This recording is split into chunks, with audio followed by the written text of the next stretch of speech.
Doctor Mohammad Yunus কোথায় যাচ্ছেন? বঙ্গভবন নাকি প্যারিস? নাকি একেবারেই অন্য কোনো পথে হাঁটছেন তিনি? গেল ১.৫ বছরের টান সময় পার করে নতুন নির্বাচিত সরকারের কাছে আনুষ্ঠানিকভাবে ক্ষমতা হস্তান্তর করেছেন তিনি। রাষ্ট্র পরিচালনার ভার নামানোর পর স্বাভাবিকভাবেই প্রশ্ন উঠেছে, এখন তার দিন যাপন কেমন হবে?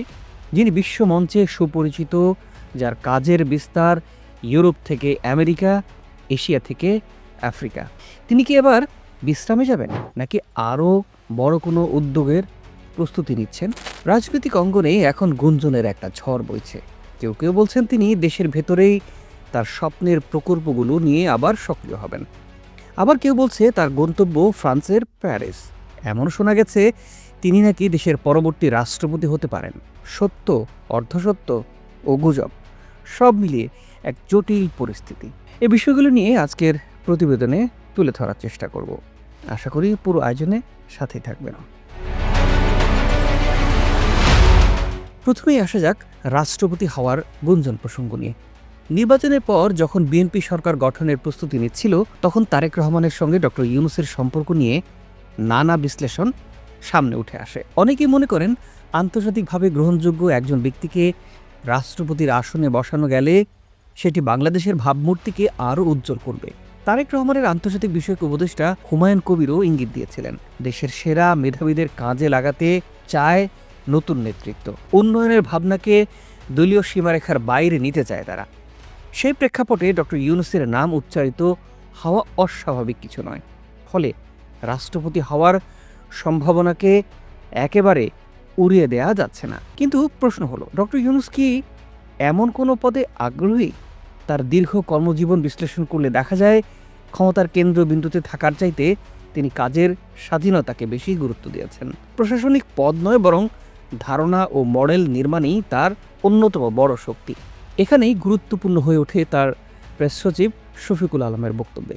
তিনি স্পষ্ট করে জানিয়েছেন, প্রধান উপদেষ্টার দায়িত্ব শেষে অন্য কোনো সরকারি পদে যাওয়ার আগ্রহ ডক্টর ইউনূসের নেই। তার ডিকশনারিতে রিটায়ারমেন্ট শব্দটিও নেই, অর্থাৎ অবসর নয়, বরং ভিন্ন ধারায় সক্রিয় থাকার ইঙ্গিতেই মিলছে। তাহলে কি তিনি দেশ ছাড়ছেন? কিছু আন্তর্জাতিক গণমাধ্যম, বিশেষ করে ভারতীয় মিডিয়ায় খবর এসেছে তিনি প্যারিসে স্থায়ী হতে পারেন। কেন প্যারিস? কারণ সেখানে তার বিস্তৃত আন্তর্জাতিক যোগাযোগ, অলিম্পিক কমিটির সঙ্গে সম্পৃক্ততা, বিভিন্ন থিঙ্ক ট্যাঙ্ক ও গ্লোবাল ফোরামে নিয়মিত অংশগ্রহণ, এই সব কিছু মিলিয়ে এই শহরটি তার জন্য দ্বিতীয় ঘরের মতোই। তবে যারা তাকে কাছ থেকে চেনেন তারা বলছেন তিনি পালিয়ে যাওয়ার মানুষ নন। অতীতে শেখ হাসিনার শাসনামলে তার বিরুদ্ধে প্রায় ২ শতাধিক মামলা হয়েছিল। গ্রামীণ ব্যাংক থেকে তাকে সরিয়ে দেওয়া হয়েছিল। আদালতে হাজিরা দিতে হয়েছে বারবার। সামাজিকভাবে হেয় করার চেষ্টাও করা হয়েছে, কিন্তু তিনি দেশ ছেড়ে যাননি। তাহলে এখন সম্মানের সঙ্গে দায়িত্ব শেষ করার পর কেন দেশ ছাড়বেন? বাস্তব তথ্য বলছে তিনি রাষ্ট্রীয় অতিথি ভবন যমুনা ছেড়ে দিচ্ছেন। তবে নতুন ঠিকানা হতে যাচ্ছে গুলশানের নিজস্ব বাসভবন। গণপূর্ত বিভাগ সেখানে সংস্কার কাজ শুরু করেছে, অর্থাৎ আপাতত তার বেস ক্যাম্প থাকছে ঢাকাতেই। তবে আন্তর্জাতিক ব্যক্তিত্ব হিসেবে বিদেশ সফর তার জীবনের একটা অংশ। তিনি প্যারিস, নিউ ইয়র্ক বা লন্ডনে যাবেন সেমিনার, সম্মেলন, নীতি আলোচনায় অংশ নিতে। কিন্তু স্থায়ীভাবে দেশ ত্যাগের ইঙ্গিত এখনও স্পষ্ট নয়। প্রিয় দর্শক, এবার আসা যাক তিনি করবেনটা কি আসলে। ২০০৬ সালে নোবেল শান্তি পুরস্কার পাওয়ার পর তার কাজের পরিধি বহুগুণ বেড়েছে। ক্ষুদ্র ঋণ থেকে সামাজিক ব্যবসা, তার চিন্তার কেন্দ্রবিন্দু সবসময় বিকল্প অর্থনৈতিক মডেল। তিনি বিশ্বাস করেন মানুষ চাকরি খোঁজার জন্য জন্মায়নি, বরং উদ্যোক্তা হওয়ার ক্ষমতা নিয়ে জন্মায়। তার 3-0 দর্শন, শূন্য দারিদ্র্য, শূন্য বেকারত্ব, শূন্য কার্বন নিঃসরণ এখনও প্রধান মিশন। সামাজিক ব্যবসা মডেলের মাধ্যমে সম্পদের কেন্দ্রীকরণ ভাঙার স্বপ্ন তিনি দেখেন। নতুন সরকার যদি নীতিগত সহায়তা দেয়, তাহলে এই মডেলকে বৃহত্তর পরিসরে বিস্তারের সুযোগ তৈরি হতে পারে। বাংলাদেশের বর্তমান অর্থনীতি বেকারত্ব ও মূল্যস্ফীতির চাপে আছে। এই প্রেক্ষাপটে সামাজিক ব্যবসা ও তরুণ উদ্যোক্তা তৈরির উদ্যোগ নতুন সম্ভাবনা তৈরি করতে পারে। গ্রাম বাংলার নারী উদ্যোক্তা, প্রযুক্তি নির্ভর ক্ষুদ্র উদ্যোগ, জলবায়ু সহনশীল প্রকল্প, এসব ক্ষেত্রেই তার আগ্রহ দীর্ঘদিনের।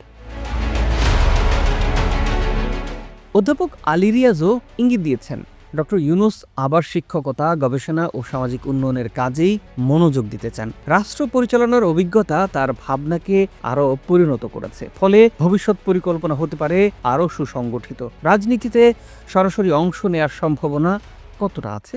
পর্যবেক্ষকদের মতে তিনি নীতি নির্ধারণে প্রভাব রাখতে পছন্দ করেন, কিন্তু ক্ষমতার চেয়ারের লড়াইয়ে নামা তার স্বভাবের সঙ্গে সঙ্গতিপূর্ণ নয়। বরং একজন পরামর্শদাতা, মেন্টর বা সিভিল সোসাইটির প্রতিনিধি হিসেবেই তিনি বেশি স্বাচ্ছন্দ্য বোধ করেন। নির্বাচনের পর তার অবস্থান নিয়ে জনমত বিভক্ত। একদল চায় তিনি আবার সক্রিয়ভাবে রাষ্ট্র পরিচালনায় থাকুক, আরেক দল মনে করেন সম্মান বজায় রেখে সরে দাঁড়ানোই ভালো, যাতে রাজনৈতিক সংঘাত তাকে গ্রাস না করে। আবার কেউ কেউ আশা করছেন তার আন্তর্জাতিক নেটওয়ার্ক ব্যবহার করে দেশে বিদেশি বিনিয়োগ ও উন্নয়ন সহযোগিতা আনা খুবই সম্ভব। একটা বিষয় স্পষ্ট, ডক্টর ইউনূস শুধু একজন অর্থনীতিবিদই নন, তিনি একটি প্রতীক। তার ভবিষ্যৎ পরিকল্পনা ঘিরে জল্পনা থাকলেও নিশ্চিতভাবে বলা যায় অবসরে যাচ্ছেন না তিনি। গুলশানের বাড়ি থেকে শুরু হতে পারে তার নতুন অধ্যায়ের। বঙ্গভবন নয়, হয়তো প্যারিসও নয়, বরং এক চলমান বিশ্বমঞ্চেই থাকতে চান তিনি, ঢাকাকে ভিত্তি করে, বিশ্বকে কর্মক্ষেত্র বানিয়ে। এখন দেখার বিষয় তার পরবর্তী পদক্ষেপ বাংলাদেশকে কোন নতুন পথে নিয়ে যায়। প্রিয় দর্শক, ডক্টর ইউনূসকে নিয়ে আপনার ভাবনা জানাতে পারেন আমাদের মন্তব্য করে। আশা করি নিশ্চয়ই জানাবেন। আজ এ পর্যন্তই। ভালো থাকুন, সুস্থ থাকুন। দেখা হবে পরের বিশ্লেষণ।